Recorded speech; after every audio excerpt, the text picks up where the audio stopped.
A little while ago, Subaru made the Outback Sedan, and Toyota thought, you know what? It's about time that they made their own. Meet the Crown. My name is Jimmy. I'm a child passenger safety technician, and well, I do want to tell you all about this vehicle here. So let's start with the looks. Here in Canada, this is the Crown that we get. There are different versions of the Crown depending on where you're at, but ours is kind of an SUV, non-SUV shaped thing. There are two trims available. There's the Limited, which is the base trim here in Canada, and then the Platinum trim, which this here is. We got these LED headlamps on the front.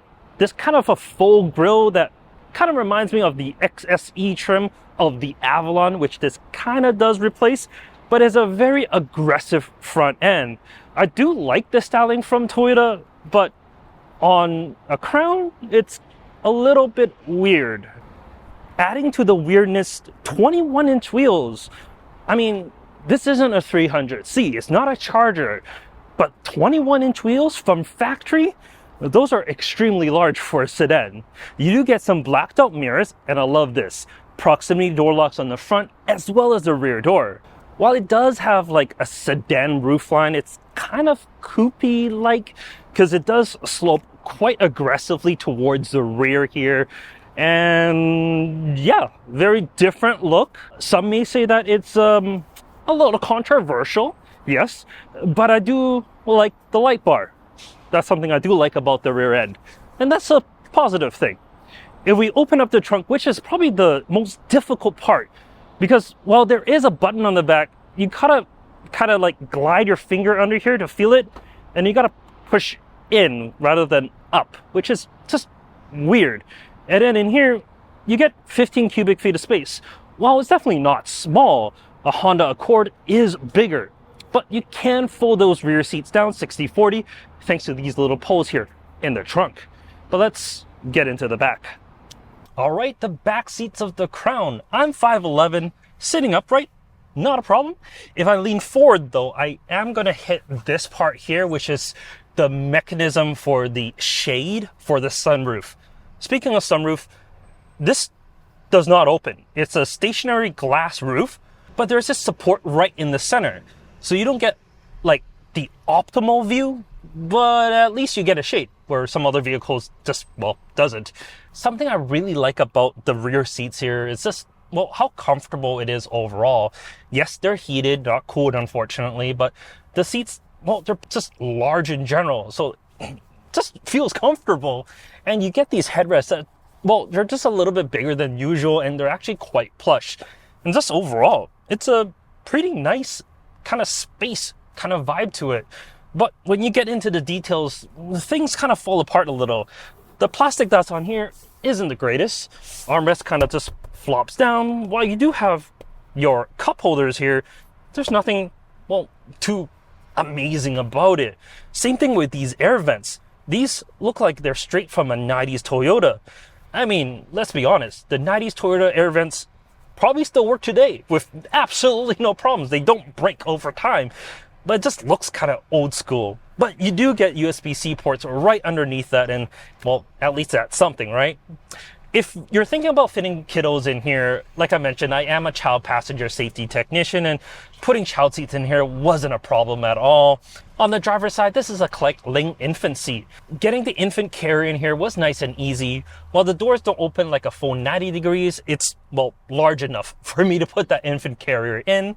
And on the passenger side, this is a collect FIMF, a rear-facing child seat here. My son is 3 years old, and he was able to climb in and out with no problems. The roofline here is, well, actually tall enough for him to have enough space, and there's also enough space for me to get him if he's falling asleep or whatever. If you're putting a booster in here, like this Collect Uber, you may have to take the headrest out, as the headrest does protrude a little bit, but that's not difficult at all. And you get two sets of lower anchors, one on the driver's side and one on the passenger side. They're just behind these covers, and then you do get three upper anchors just behind the bench here. But let's move up to the front. On the front seats here, well, I'm, like I said, 5'11". I got plenty of headroom. Legroom's also really, really good. If you're taller though, you may have problems just because, well, the roofline does cut in a little bit. It is not a full SUV. The seats themselves though they're actually really comfortable. It's quite supportive in a way that like a lazy boy is supportive, not so much like a sports seat, but it's actually really nice. The seats themselves are heated, they're cooled. On the driver's side, at least you get two-way lumbar support, so out and in, but no up or down, unfortunately. And on the passenger side, you don't get that at all. But at least you still get height movement, so there's something. In front of me, I got a pretty well laid out steering wheel here. It has all the buttons that you would need to control like your cluster, infotainment, and adaptive cruise and all that good stuff here. The only thing that's a little bit of a miss is, well, this part right here in the center. It's just a little scratchy for my liking, but you do get really nice stitching on the side, and it is, well, heated as well. 2-stage, which is kind of good. Behind that, you do get a full digital cluster, and it's decently customizable. There's quite a bit you can do here. You can change like the gauges, the overall theme, the layout. Like it's, well, decently customizable for a Toyota cluster. However, because Toyota does think about your safety, you do have to make sure you're fully parked before changing, well, at least some of those parameters. What's kind of weird is above that, there's no heads-up display. For the price that you're paying for this, well, I kind of expected a heads-up display. But I guess, you know, with the digital cluster is good enough. But you do get a nice wide infotainment screen right here in the center. It is running on the latest Toyota infotainment system. I have no problems with it. It works really well. The wireless CarPlay is all I really use, and my phone slots in here in the Qi wireless charger, and I have absolutely no problems. Something that other people may complain of is just, well, the lack of physical controls. While you do have a physical volume knob right here in the center, there's no like track forward and next and all that other stuff. You do have a button here on the steering wheel, but that's really it. Honestly though, I don't mind it because, well, at least they give me the physical climate control just beneath. Unlike Lexus products where everything is built into the screen, at least here, I still get some buttons, which I do prefer. In the center here, you get your USB ports as well as this Prius-styled shifter. It's, well, a little different. It may take you a little bit of time to get used to, but yeah, it's all right. You get decently sized cup holders to the right of that as well. Overall, visually, it's actually a very smart interior. I love this kind of bronze trim that they have across the dash here. It's just, well, it's very cohesive in the design of kind of putting everything together. And it's all very easy to use with a lot of physical buttons for, well, everything that you need. 360 view camera, it's right there. You got your climate control there. It's, well, absolutely fine. There is a cluster of buttons on my left that is a little bit weird and kind of out of place in my opinion, but you know what? That's just Toyota doing Toyota things. Before we go for a drive, let's talk a little bit about what's under the hood. The base engine is a 2.5-liter hybrid, but that's not what we have here. This is the Hybrid Max. So the powertrain is a 2.4-liter turbo hybrid. Combined, it makes 340 horsepower and 400 pound-feet of torque. With motors on the front as well as on the rear, it does have all-wheel drive. And with those numbers, yup! This little thing, actually not so little, this thing is huge, but it's quick. It's a lot faster than you would expect a Crown to be. But I mean, let's be honest, with these kind of numbers, well, you kind of expect it to be pretty quick, wouldn't ya? The base engine, let's be honest, that's going to be the volume seller. That's going to be the one that most people will pick because, well, it just makes more sense. It's sufficiently powerful and it's more economical than this. This is, well, I'm averaging 9.5 liters for 100 kilometers, which, let's be honest, with this amount of power isn't bad, but for a sedan like this, definitely could be better. It doesn't really make sense to have this kind of powertrain, unless you just want hilarious drives where you can floor it whenever you wish and throw your head back to the headrest, because that's something you enjoy. The only thing that kind of lets it down is, well, the suspension. It's soft. Now, I don't mean that in a bad way. Soft suspension could be good for you if that's what you're looking for. But this has different drive modes, and there's one that says Sport S plus. And with names like that, you expect it to be, well, sporty, which this really isn't.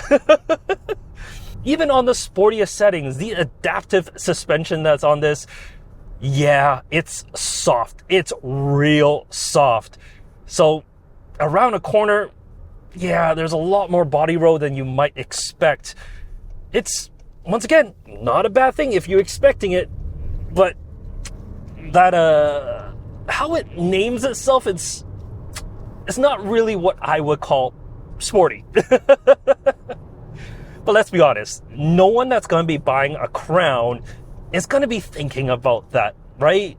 This is about quiet. It's about comfort. It's about maybe a little bit of luxury. And I'm happy to say it checks those boxes pretty well. It's pretty comfortable. It's relatively quiet. I don't have any complaints about just the overall ride quality.